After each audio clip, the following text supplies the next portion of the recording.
Après avoir perdu un peu de terrain dans les calmes brésiliens, Armel Lecléache a retouché du vent. À 15h, il devançait Alex Thomson de 178 000. Oh là là là là, c'est incroyable, quel suspense, quel suspense. On fera un peu les comptes après le poteau noir. C'est un petit peu maintenant le prochain obstacle délicat. L'objectif c'est pour moi d'essayer de creuser en ce moment, dans les prochaines heures, dans les prochains jours, un petit peu d'avance pour avoir un petit matelas pour justement aborder le poteau noir plus facilement, en tout cas dans la tête. Donc c'est ça un peu qui va donner la suite de la course, parce qu'après en fonction des écarts ça va changer pas mal la stratégie. En troisième position, Jérémy Bayou grignote inlassablement les leaders. Il n'est plus qu'à 476 000 de Thomson.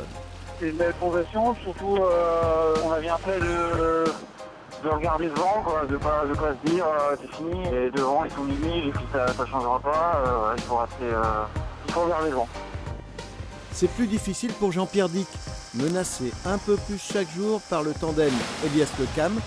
Yann Eliès revenu à 38 000 de Jean-Pierre Dick. Donc là on va évoluer maintenant dans des conditions un peu plus cool. Enfin un peu plus cool entre parenthèses, parce qu'on va avoir un peu de près ou des allures assez fermées là dans les jours à venir. Avec une mer casse-bateau, donc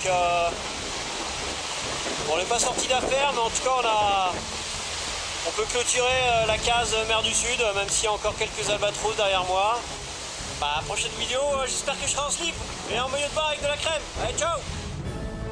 En 7e position, Louis Burton sera le prochain concurrent à passer le Cap Horn demain matin, une grande première pour lui. J'ai reçu un mail des autorités chiliennes qui disent de faire attention parce que c'est le passage le plus dangereux de la planète. En fait, ça participe à une excitation et en même temps un peu le trac de passer dans cette zone-là. Peut-être que je m'en suis fait des tonnes dans la tête, mais j'ai un peu le trac, ouais. Dans le Pacifique Sud, un Pacifique très viril, plusieurs skippers ont dû faire face à pas mal de problèmes techniques. Avarie de gréement pour Conrad Coleman qui a réussi à sécuriser son été de J1 dans une mer démontée avec des rafales à plus de 60 nœuds.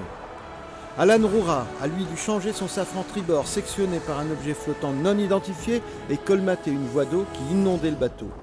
Ces deux concurrents ont repris la course, mais au prix d'un effort physique intense. Enfin, l'Irlandais Enda O'Coinen, qui avait dématé, galère pour rejoindre le port de Dunedin en Nouvelle-Zélande et va devoir faire face à un nouveau coup de vent. Décidément, le Grand Sud ne fait pas de cadeaux.